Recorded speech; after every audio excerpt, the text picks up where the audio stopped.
Yes, I rise to speak on the tabling of this report of the Senate References Committee for Education, Employment and Workplace Relations on teaching and learning, maximising our investment in Australian schools.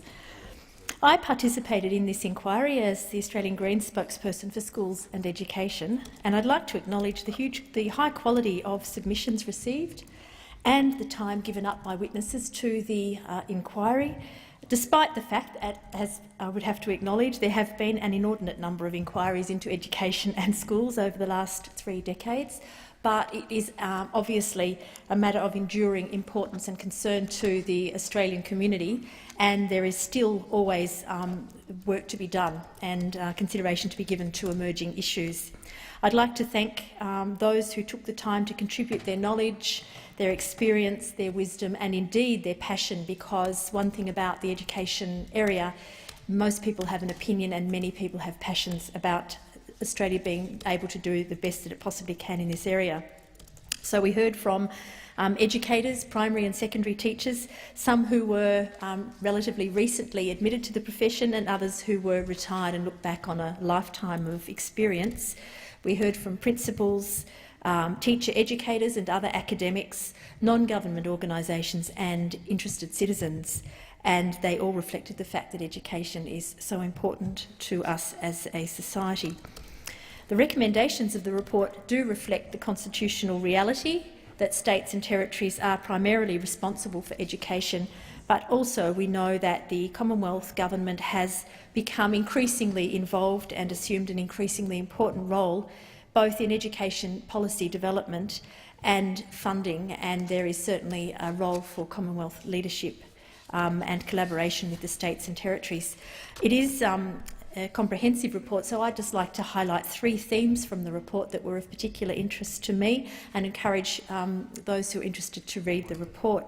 The first one comes within the chapter of Australia's performance, and it's the issue of testing and how we actually ascertain what Australia's performance is, and in particular some concerns and issues and discussion that revolved around the currently quite topical area of discussion, which is NAPLAN testing, the National Assessment Program Literacy and Numeracy. And this certainly invited some strong views among witnesses and submitters to the committee, both ways, those in favour of the current NAPLAN program and the way it's being administered, and certainly some who expressed serious concern, including retired teachers and principals who were very concerned that NAPLAN is causing more competition among students and among schools to the detriment of some students in particular and to the detriment of teaching and the curriculum. I would suggest that people look at the submissions and look at the way the report has covered that, but I would be putting the view that there is sufficient evidence about debate and discussion about this area that would warrant further inquiry, and the need to really look at what the evidence is about the efficacy of NAPLAN testing and whether or indeed it is achieving what it was set out to do.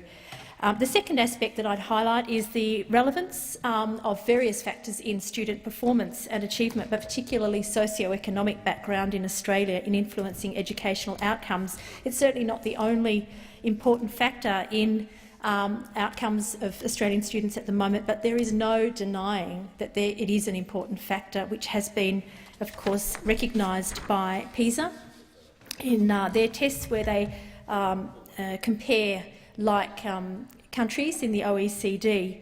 And we just referring to paragraph 3.42 of the report, PISA measures socio-economic background by taking into account economic, social and cultural status.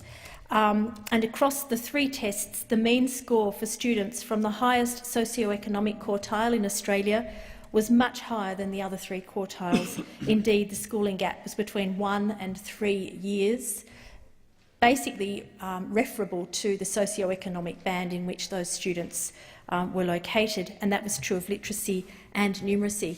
And certainly there were those who made submissions to the inquiry, including the Smith family, which is a notable Australian non-government organisation particularly devoted to assisting students of disadvantaged backgrounds in their education. And they noted the importance of socio-economic background and the fact that that does need to be addressed to be able to ensure that children can achieve their full potential irrespective of the background they come from.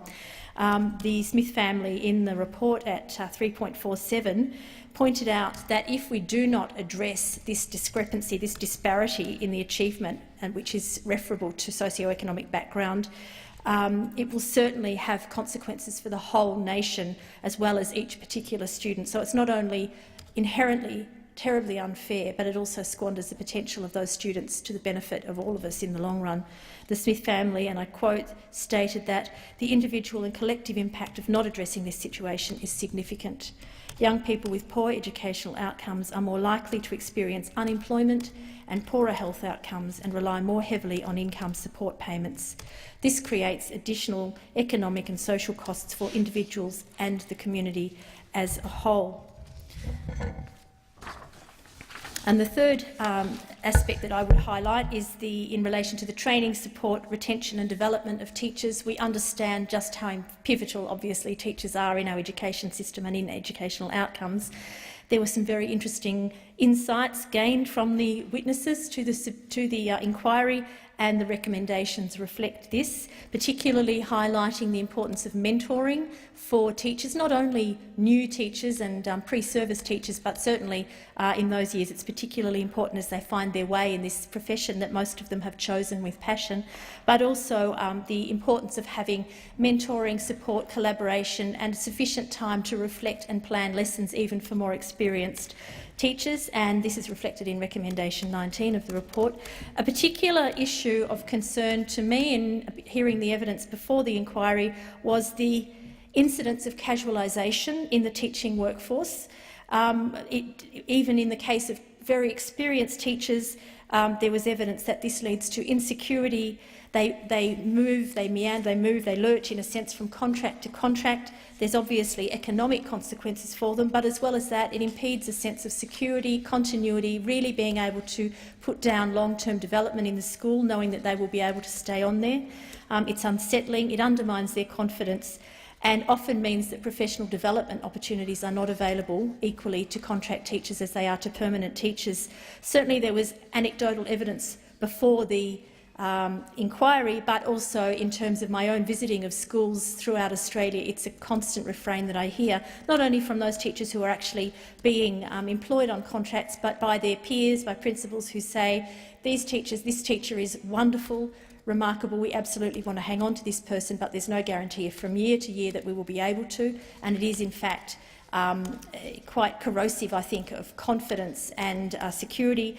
And my view is that we actually lose significantly qualified and quality teachers from the system who ultimately feel undervalued and leave. We know there is attrition in the teaching profession, and one of the recommendations from the report is recommendation 17 to have further research into why teachers are leaving the profession. Although it does not specifically refer to casualisation, I would be very surprised if that research was carried out and it wasn't indeed an important factor in the reason that teachers ultimately walk with their feet. So to conclude, I would like to thank all of those who made submissions and attended hearings. I'd certainly like to thank the hard-working and enthusiastic Secretariat. I commend the report to the Senate and I seek leave to— oh, I don't need to. Sorry, I won't seek leave. Thank you. Thank you.